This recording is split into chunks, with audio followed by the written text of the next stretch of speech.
So today we're going to be discussing how to teach vocabulary and comprehension in the classroom. The first thing that we're going to talk about is the 3 levels to learning vocab. There are 3 tiers to vocab: Tier 1, Tier 2, and Tier 3. Tier 1 includes words that are easily learned and used very commonly in basic everyday conversations. These are usually learned through basic words that people are having conversations with, and they're super easy to learn. An example of these are words such as walk, girl, boy, happy, sad, and clock. Tier 2 includes words that are used by adults very frequently and are usually a sophisticated version of the words that are commonly used. These can also be called synonyms for basic speaking vocab words. Some words that are included in this category are coincidence, complicated, appreciated, leisure, and required. The Tier 3 words include words that are more intensive through their domains. These words are typically not heard very often except in specific fields. Some examples of these words are going to be molecule, legislator, court, and isotope. You're likely only going to hear these when you're in such a domain that involves that vocabulary. The next thing that we're going to be talking about is word maps for assessment and instruction of vocabulary. Commonly, teachers use word maps to assess vocabulary.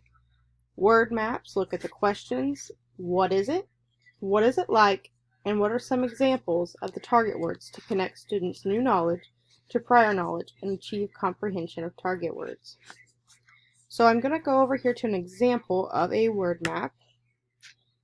This word map is using the word dog. So in the first box, we include what word we're going to be looking at. In this top box, we're going to look at what the word is. So I put what is it, and in this box I put animal. You could elaborate more on this if you wish to do so, but really only one box is required. Then we have a box that says, what is it like? Here we can break it into smaller bubbles, or you can just use the one bubble like I did here and use multiple words. This is going to be characteristics of that word. So I used 4 legs, furry, and barks because a dog has 4 legs, is furry, and he barks. You're not going to put this for the word person or anything like that.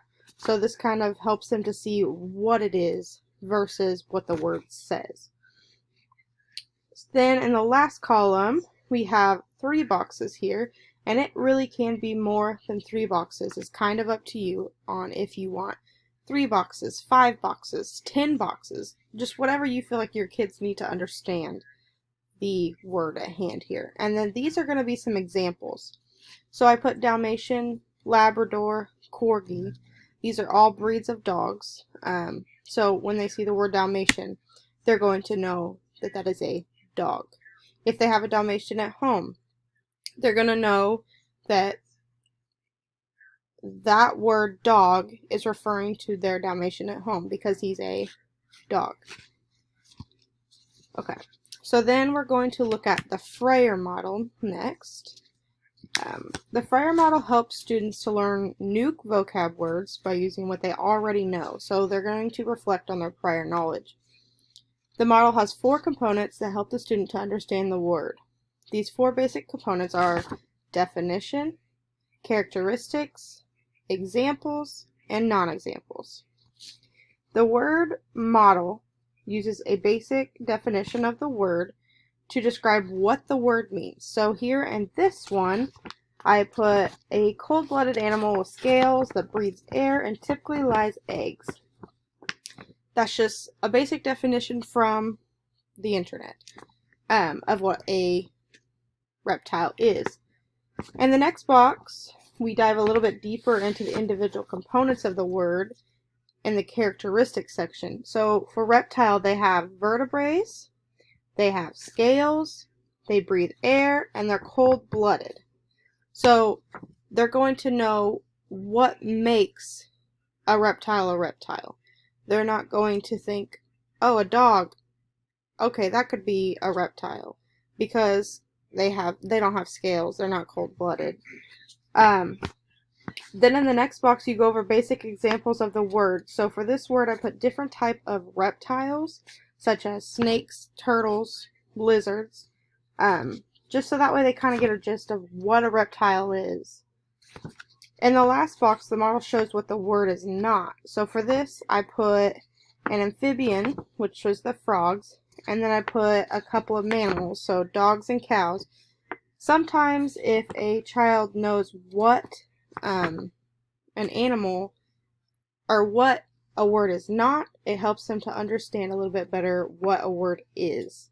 So by giving them examples of what it is not, they may be able to understand what a reptile is a little bit more. And then in the middle I put the word here in bold so that way they could really see it and know what they're looking at. And then I actually just included a picture here of a lizard so that way they can kind of see like a visual point. Alright, so next we're looking at QARs. QARs are a question-answer relationship. This is a strategy that's going to teach your students how to figure out what they need to use to find the answer for a question by figuring out what the question is, even asking. This teaches children that there's only two places that a kid can find an answer, either in their head or in the book. There's 4 subcategories that this can be broken down into. The students should be taught that the questions can be found right there. They can look at a sentence to find the answer. They can use think and search, which can be found by looking at the text as a whole and finding things such as compare and contrast or cause and effect. Then they can also use author and me, which is looking at a text as a whole and answering the questions, or by using the on my own method, which is a reflection on prior knowledge that the student has. This method can be taught by reading a text aloud as a class and then asking questions about the text. From doing this, the teacher can ask the students how they found the answer and develop this lesson from there. So the next thing that we are going to be discussing is working with students that struggle to read. So these students are going to need some different strategies used so that way they can actually comprehend what they're reading and what they're doing. So there's a few strategies that I chose that I'd like to use in my own classroom. One of the strategies is that I want to implement is more exposure. More exposure is more of a student needing to have more time on a text and more time on questions and repeated time spent reading that text so that way they can fully comprehend what they're reading and understand. I think that all students really need to read over a text multiple times just to fully comprehend. So giving these students that are struggling to read and struggling to comprehend, then I think that they would really be able to understand what they're reading and be able to answer the questions a little bit better. If you pull them one-on-one, gave them some more time, or even in a small group together and have them reread it again, will give them a little bit more time to understand.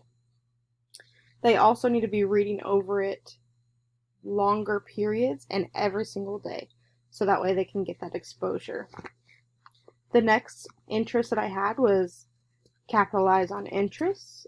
I really wish that they did this whenever I was in school personally, because I feel like I didn't know what kind of genres of books I liked. I didn't know what areas of reading I enjoyed until I was much older than I was. So I hope that I can kind of give them a variety of types of text, that way they can be exposed to all of them and they can kind of pick their interest, and then hopefully we will be able to get to a point where I can give them the type of genre that they want to read and let them pick their own books, so that way they can kind of be interested in it on their own. By using their interests, it's going to help them with engagement, it's going to help with motivation, it's going to help them want to be learning. The third thing that I would really like to include in my classroom is group learning. I think that by doing smaller groups, it will be beneficial to my classroom because if you do a whole class reading lesson, a lot of the times whenever you have a student that is reading and then they're popcorn reading, so the next person will start here and the next person will start here, there's a lot of time in between the students having to read, so they're flipping through pages, they're not paying attention, they're daydreaming. So by doing smaller groups, they have more to read, which is good for them because they're getting that more reading time.